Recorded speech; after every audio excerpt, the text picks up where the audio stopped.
And then he was talking about Kathy Bates in Misery. And I thought, I'd love to do a Stephen King novel, and I'd like to work with Bill Goldman again. That'd be great. Be fun. And then I dismissed it. 2 days later, my agent was in Florence. He said, by the way, I've got a wonderful script by Bill Goldman. It's a Stephen King novel. I said, yeah, I'll do it. He said, well, you haven't read it yet. So I told him the story. I said, that's too good an opportunity to miss. And I told Bill this on the phone when he phoned me to say thank you for accepting the part. And I read half the script and I said, yes, I'll do it. I'll do it. Just don't give it to anyone else. I want to do it. So I was thrilled.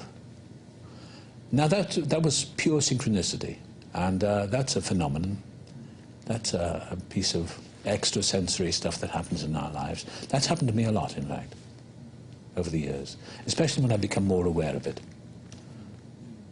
So I think it's a question of opening to what's inside us, and we have these gifts.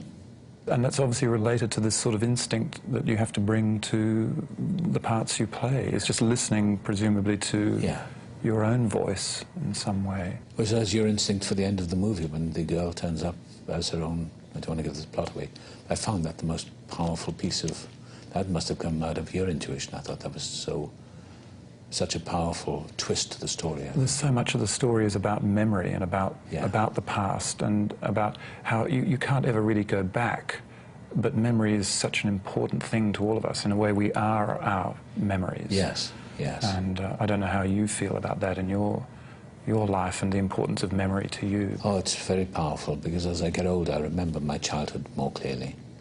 And I'm not given to much nostalgia, but I do go back all the time to my childhood, and I dream of it a lot. I'm back in my birthplace and where I grew up, in distorted ways the dreams are. And I think they're the richest part of our lives, because we're all subconscious. Our conscious world is very, very thin. We just have to dip down before we go into sleep. We dip down into the territory of the unconscious mind so quickly, just dropping off or dozing off. So we're rich in subconscious, as Jung described us, rich in subconscious material, and we close our hearts and minds to it, I guess, because we have to live in this humdrum world of whatever we're living in now, and fear closes us down, I think, as well. So the best way for a good life, I think, is to stay open and as innocent as we can be. One of the things which other members of the cast really commented to me on was, let's face it, when you come onto a set, there's a big reputation, there's a lot of weight behind you as an actor. It can be very intimidating for people, but somehow you put them at their ease. And everybody comments on a generosity that you have as a performer in front of the camera. I've been doing this a long time, and I know that there's a certain weight of experience that makes people a little nervous. And I usually, not with actors like Anton, because he's a little too young, but I joke with the younger actors by needling them, but in a funny way. I say things like, "You're going to do it that way?" They say, "Oh, well, I suppose it's your career." But I love teasing. And then once that's established, then it's okay, because then we're all on an equal footing. Because that's all it is a job. I know some actors call it an art form. I don't know what the definition is, but it's a job. It's happens to be a high-profile job, which is quite well paid. But that's all it is.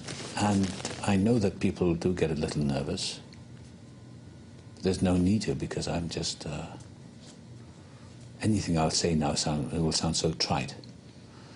But, you know, you go on learning. I go on trying to eliminate and to economize. And in film acting, depending on the kind of part you're playing, is about economy and communication. And actually knowing the text so well that you can be so physically relaxed. Once you have a question in your mind, what is the next line? You're finished, because the camera picks that up. So you have to know the text well. And most good actors do. So it makes it a lot of fun when somebody comes on the set, and whether it's Hope or Davis or Anton or Mika or whoever, or David Morse, who I think is a wonderful actor, you get a sense that you're playing tennis I don't play tennis, but you're playing a chess game, you're playing tennis, you're playing a give-and-take game. And sometimes you'll work with an actor who doesn't know his lines, and then that's tedious, because that's what he's paid to do. And if they're just improvising and don't know their way around and making the scene about their inadequacy, then it makes it very difficult. But there are a few of those around, so most actors I work with are very adept at knowing the text, because that's what we're paid to do. It's no good showing up and saying, well, I'll wing it, because you can't. Especially if you've got a very good, tight script, which is well written. Why change it and improvise around it? And that's necessary if you have a bad script. You may have to improvise and rewrite, but you must be smart enough not to accept a bad script. So I've been very lucky. So it's no pressures, no sweat, no big deal for me. And I enjoy working with younger actors, and I enjoy teasing them, and it only lasts about half an hour. I usually get the director in there and say, how did you get him in this part? I like that. Then it sets everything in, because humour is the greatest thing that keeps everyone happy, I think. I remember having a little joke with you on the set about how I read somewhere, you know, the art of film acting is the ability to do nothing extremely well. Yeah, do nothing. I really, some of the most powerful moments I can think of in the film are moments where Ted is standing there, the camera is just sort of moving in towards him, and you, as the actor, are somehow you're elsewhere. To all appearances, you're doing nothing, but you're doing it extremely well, you know, and it's something that just we all project our feelings onto in some way. Yeah. And I don't know how conscious you are of that process, or how you... Bill Goldman even said, look at him, where is he? Where are his eyes? He's looking in this mirror, but he's not there. Where is he, you know? He's thinking about lunch. Well, I've read a story about Greta Garbo. I think this is a famous story when she was doing some from Queen Christina or something. She's on the prow of the ship, heading off to the end of the movie. And this is probably apocryphal, but somebody asked, what were you thinking at that moment? She said, what I was going to order for lunch. Watching really fine actors like Spencer Tracy or Marlon Brando or whoever, those are the, or Bogart and people like that, they were very, especially I think that group of actors before Brando, but people like Spencer Tracy, James Cagney, Humphrey Bogart, Bette Davis, they were people who learned it in the hard way in the studios. Every day they'd come in and they learned economy, and they learned how to do very little and convey much. And really, you don't have to think anything. You just have to be relaxed and still. And you don't have to strain. There's no concentration. Let the camera do its work for you, and let the audience do the work for you. Let the camera do the work, and let the audience do the work. They'll read into your face whatever they choose to read into it. And there's some experiment was made, I think it was that film, Battleship Potemkin, where Eisenstein had one old man looking during the massacre on the Odessa steps. You see a pram going down the steps and a woman with her face slashed up, and you cut back to this man who's watching it all. But they filmed him in a different part of Russia at that time, just an old man looking. I think that's the story. As an experiment, you could see all the horror going on in his face, but he wasn't doing anything. So Meryl Streep said something once, I think, which was very smart. She was being interviewed about the film Bridges of Madison County with Clint Eastwood. And it may have been Gene Siskel, I think, who was interviewing her. He said, well, it must take a lot of concentration to do that. And Meryl Streep said, no, it doesn't take concentration. It takes the opposite, in fact. Concentration implies tension and grimness. And she said, it's not that, it's the opposite, in fact. It's lack of concentration. It's, I'm misquoting, I'm sure, but it's about relaxation and being. And that, to me, is the easiest thing to do on camera, is to not strain. Of course, if you've got a big, tough scene to do, an angry scene, the anger will come when it's appropriate. You don't have to feed it. I personally don't think it's any use for me, anyway, to go off into a corner to prepare. If I know my lines, I'm relaxed enough, the anger or whatever emotion is supposed to be expressed hopefully will come. And after a couple of rehearsals, you'll walk through it, and it does happen. And I think that comes with experience. But you don't have to go off into a corner to get angry. You can, but I don't think Well, it may serve a purpose for some actors. It doesn't for me. It sounds almost akin to, you know, when you hear great sportsmen talking about their greatest achievements, and the finest moments for them are often, they're not even conscious that they've done it in a way. It's like being in the zone. It's yeah, in finding some state of relaxation where things flow. Yes. That certainly struck me in terms of what you do, that you appear very relaxed. It comes from a lot of experience, though. I used to act a lot, you know, too much acting. It was Hepburn said, don't act. But, you know, you show off a bit, showing off acting. Honking and hooting, I used to call it. And I look back at stuff I did some years ago, and I think, oh, you know, I've seen things on television that I did maybe 15 years ago, 20 years ago, I think, God, so I switched it off. Out of curiosity, I'll watch. Roger Bannister broke the 4-minute mile back in 1953. And his description of it after, he didn't realize he'd broken, it was a Sunday afternoon, he was running. They had a stopwatch on him, and he broke the 4-minute mile. And when you're watching that old movie, he looks like he's a deer, and it almost looks like he's in slow motion. He went through the finishing line and said, you know, you've broken the 4-minute mile. He said, what? No. You did.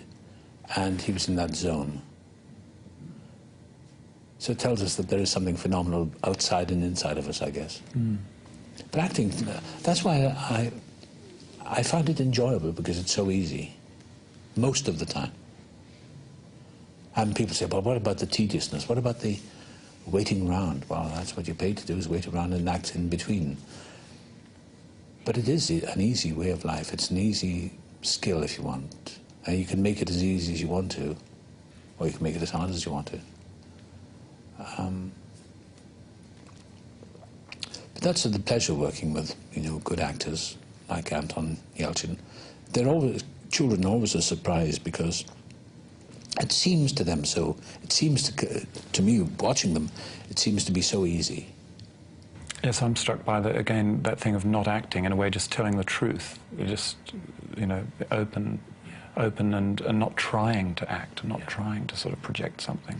And also the given circumstances, and Stanislavski talks about the given circumstances, what the action is. When he comes on the bow tie because it's his birthday, he didn't have to act a boy who's hurt. He just came on with his bow tie, and that was enough to break your heart, because his mother had dismissed him, given him a library card instead of a bike. But he didn't act, Anton didn't act out. He just came on with that bow tie, which made him look so melancholy, and he gave him the library card. And his reaction would be a typical kid's reaction, a library card. I mean, how boring.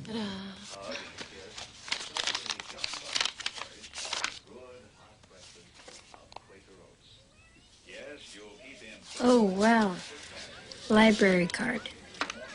A grown-up's library card, if you please. Those moments that are so real, because you don't have to gild the lily. Mm-hmm. And to go back to the method and Stanislavski and all that, Stanislavski used to tell his actors, you know, less, 50% less. Now, he was saying that back in the 1900s, before cinema came along, he shouted at his actors, less, 50% less. Don't emote. Don't signal to us what you're feeling. We don't care. Speak the text. Be clear. Tony, thank you very much. Thank you. Congratulations. Nice to talk to you. Well, I'm hoping that, you know, when people come out of Hearts in Atlantis, that they will have been drawn into another world for a couple of hours and found themselves engaged in a complicated emotional life that's going on in there, and that they might be able to take something away from that and sort of reflecting on their own lives, you know, their own childhood or experiences that were important to them, or even how they connect with their own children. Because I think it's the sort of movie that, you know, that families can see together. There are different things for, you know, for each sort of age within a family. So I like people to take something away from the movie after the immediate enjoyment of the experience.